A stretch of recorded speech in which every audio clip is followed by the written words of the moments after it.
வங்சா மாஜிவில் உள்ள ஜலான் வங்சா டலிமா 4 சாலையில் நேற்று ஏற்பட்ட சாலை சரிவு நில அமிழ்வினால் அல்லாமல் பயன்பாட்டு பராமரிப்பு பணிகளால் ஏற்பட்டிருக்கலாம் என்று கோலாலம்பூர் நகராண்மை கழகமான டிபிகேயில் தெரிவித்துள்ளது. இச்சம்பவத்திற்கான சரியான காரணத்தை கண்டறிய விசாரணைகள் மேற்கொள்ளப்பட்டு வருவதாகவும் சீரமைப்பு பணிகளுக்காக பாதிக்கப்பட்ட பகுதி 2 வாரங்களுக்கு மூடப்படும் என்றும் மேயர் ஃபட்லூன் மாக் உஜித் தெரிவித்துள்ளார்.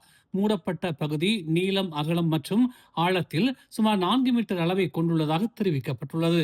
அப்பகுதியின் பிரதான 1.5 மீட்டர் வடிகால் அமைப்பிற்குள் இருந்த நீர்த்தேக்க கட்டமைப்பான நீர்த்தேக்க சுவர் இடிந்து விழுந்திருக்கலாம் என ஆரம்ப கட்ட ஆய்வுகளில் கண்டறியப்பட்டுள்ளது. நீர்த்தேக்க சுவர் இடிந்து விழுந்துள்ளது தெரிய வந்துள்ளதாகவும் நிலத்தடி பயன்பாட்டு பணிகள் அந்த கட்டமைப்பை தாக்கியிருக்க வாய்ப்புள்ளது என்றும் அவர் கூறினார்.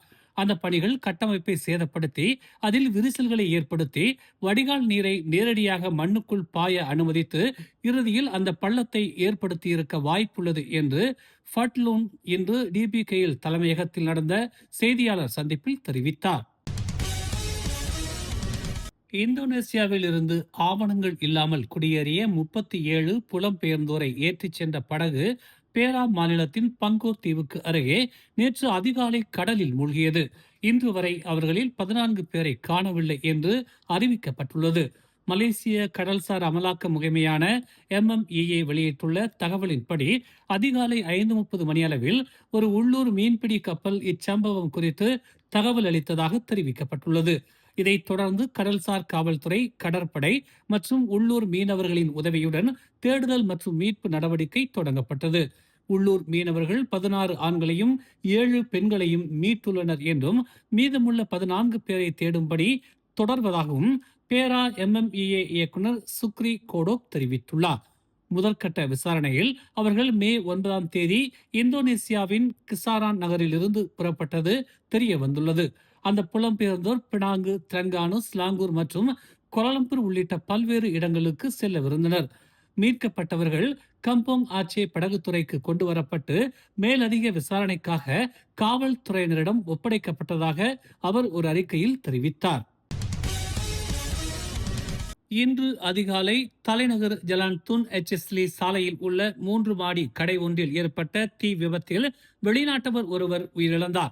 மேலும் 11 பேர் மீட்கப்பட்டனர். ஜலான் ஹங்துவா தீயணைப்பு மற்றும் மீட்பு நிலையத்திலிருந்து 45 வீரர்கள் தித்திவாங்சா, புடு, செந்தூல் மற்றும் ஸ்ரீ ஹர்தாமாஸ் நிலையங்களின் உதவியுடன் சம்பவ இடத்திற்கு அனுப்பப்பட்டதாக அதன் செயல்பாட்டு தளபதி அஸ்ருல் கைரி அபுபக்கார் ஒரு அறிக்கையில் தெரிவித்தார். அதிகாலை 2:25 மணிக்கு சம்பவ இடத்திற்கு வந்த தீயணைப்பு வீரர்கள் 15க்கு 70 சதுர அடி பரப்பளவுள்ள ஒரு கடை ஒன்றில் தீ விபத்து ஏற்பட்டிருப்பதை கண்டறிந்தனர். தரை மற்றும் முதல் தளங்களில் கட்டிடத்தின் சுமார் 50 விழுக்காடு தீயால் சேதமடைந்திருந்தது. தீயணைப்பு வீரர்கள் 9 ஆண்கள் மற்றும் 2 பெண்கள் உட்பட 11 வெளிநாட்டினரை மீட்டனர்.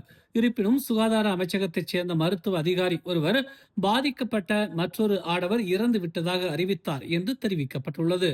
2வது மாடியில் சிக்கியிருந்த 4 ஆண்களையும் கூரையில் இருந்து 2 ஆண்கள் மற்றும் ஒரு பெண்ணையும் தீயணைப்பு வீரர்கள் ஏணிகளை பயன்படுத்தி மீட்டதாக அஸ்ருல் கைரி கூறினார்.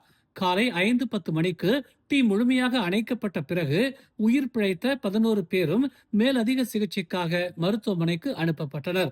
தீ விபத்திற்கான காரணம் மற்றும் இழப்புகளின் அளவு ஆகியவை இன்னும் விசாரணையில் உள்ளன.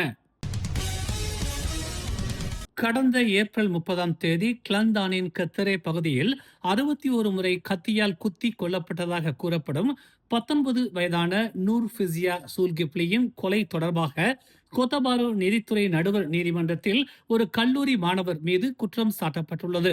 நீதிபதி ரைஸ் இம்ரான் ஹமீத் முன்னிலையில் குற்றச்சாட்டு வாசிக்கப்பட்ட போது 19 வயதான சம்பந்தப்பட்ட மாணவரான ஹஷீம் முகமது தலையசைத்தார் என்று தெரிவிக்கப்பட்டுள்ளது. கொலை வழக்குகள் உயர்நீதிமன்றத்தின் அதிகார வரம்பிற்குள் வருவதால் எந்த ஒரு வாக்குமூலமும் பதிவு செய்யப்படவில்லை. ஏப்ரல் 30ஆம் தேதி இரவு 11:40 மணிக்கும் மே 1 அன்று அதிகாலை 12:20 மணிக்கும் இடைப்பட்ட நேரத்தில் கெத்தரேயில் உள்ள ஜலான் பொங்காலான் வியா என்ற இடத்தில் நூர் ஃபிசியாவை கொன்றதாக ஹஷீம் மீது குற்றம் சாட்டப்பட்டுள்ளது. தண்டனை சட்டத்தின் பிரிவு 302 கீழ் உள்ள இந்த குற்றச்சாட்டுக்கு தண்டனை உறுதி செய்யப்பட்டால் மரண தண்டனை அல்லது 30 முதல் 40 ஆண்டுகள் வரை சிறை தண்டனை மற்றும் பிறம்படி தண்டனை விதிக்கப்படலாம். வழக்கு விசாரணைக்காக நீதிமன்றம் ஜூலை 2ஆம் தேதியை நிர்ணயித்துள்ளது. உலக செவிலியர் தினத்தை முன்னிட்டு நாட்டின் செவிலியர்களுக்கு பிரதமர் டதஸ்ரீ அன்வார் இப்ராஹிம் தனது பாராட்டையும் நன்றியையும் தெரிவித்துள்ளார். செவிலியர் தொழில் என்பது மிக உயர்ந்த தியாகம், மன வலிமை மற்றும் அன்பான சேவையை கோரும் புனிதமான பணி என்று அவர் குறிப்பிட்டுள்ளார். இன்று வெளியிட்ட தமது முகநூல் பதிவில், நாம் பிறக்கும் தருணத்திலிருந்தே முதலில் நம்மை கவனித்து பாதுகாப்பவர்கள் செவிலியர்கள்தான். தாய் பிரசவ வேதனையில் இருக்கும் நேரத்திலும் அவர்கள் அருகில் இருப்பார்கள். நமது முதல் அழுகையை கேட்பார்கள். நோய்வாய்ப்பட்ட நேரங்களில் நம்மை பராமரிப்பார்கள். வாழ்க்கையின் இறுதி தருணம் வரை மக்களுக்காக அர்ப்பணிப்புடன் சேவை செய்வார்கள் என்று பிரதமர் தெரிவித்துள்ளார். மேலும் ஒவ்வொருவரின் வாழ்க்கையிலும் ஏதோ ஒரு கட்டத்தில் செவிலியர்களின் அன்பான பராமரிப்பை அனுபவித்திருப்போம் என்றும் அவர் கூறினார். வலிதாங்கும் நோயாளிகளுக்கு ஆறுதல் அளிப்பதும், பயந்து அழும் குழந்தைகளை சமாதானப்படுத்துவதும், அவசர நிலைகளில் குடும்பத்தினருக்கு தைரியம் அளிப்பதும் செவிலியர்கள்தான் என்றும் அவர் புகழாரம் சூட்டினார்.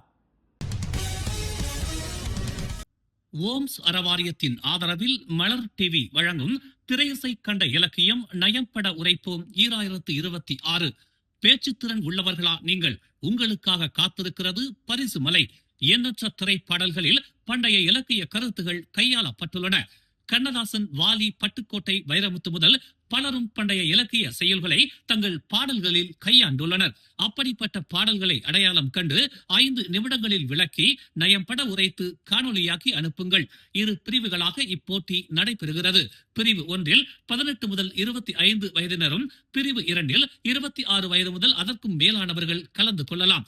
பெறப்படும் காணொலிகளில் இருந்து 10 பேர் இறுதி சுற்றுக்கு தகுதி பெறுவர்.